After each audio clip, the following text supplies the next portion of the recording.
Bong, ano na? Asan na yung kaibigan mo? Bakit wala pa siya? Hindi ko makontak eh. Pero darating na siguro yun. Kabilin-bilinan niya sa akin. Habang wala pa siya, samahan kita. Ha? Darating na yun, don't worry. Eh, sabi mo nga hindi mo makontak, di ba? Ay, naku. Alam mo, Bong, alam ko na yung mga ganyang ugali. Mariosep, dalang-dala na ako ng ganyan. Uuwi na ako. Ha?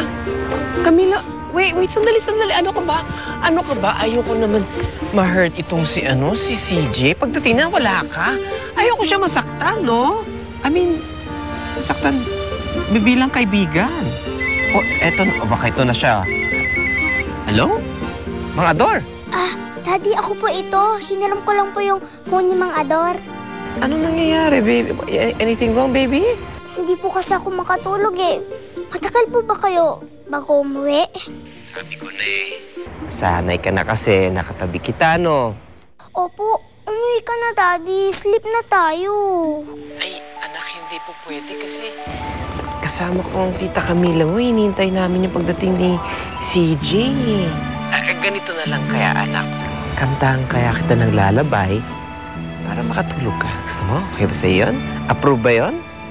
Approve po, Daddy. Starlight, star bright, first star I see tonight.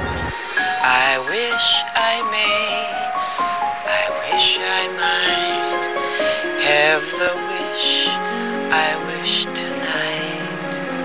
Starlight, star bright, first star I see tonight. I wish I might have the wish I wish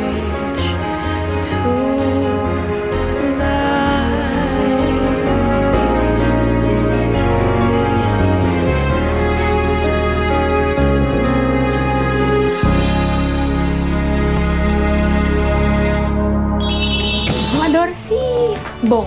Nasaan siya? Ba't hindi pa siya umuwi? Nasa date kasama si Camila. Ano? Mali pala ako ng pagkakakilala sa'yo. Okay ka pala eh. Nandiyan si Tita Camila at inaalagaan siya ni Daddy. Nakaisa sa akin si Camila. Pero hindi ako magpapatalo sa prom-de girl na yan, no? Kagatin niyo nga yung kontrabidang yun! Ang tagal-tagal ko naghihintay doon, walang sumipot na CJ.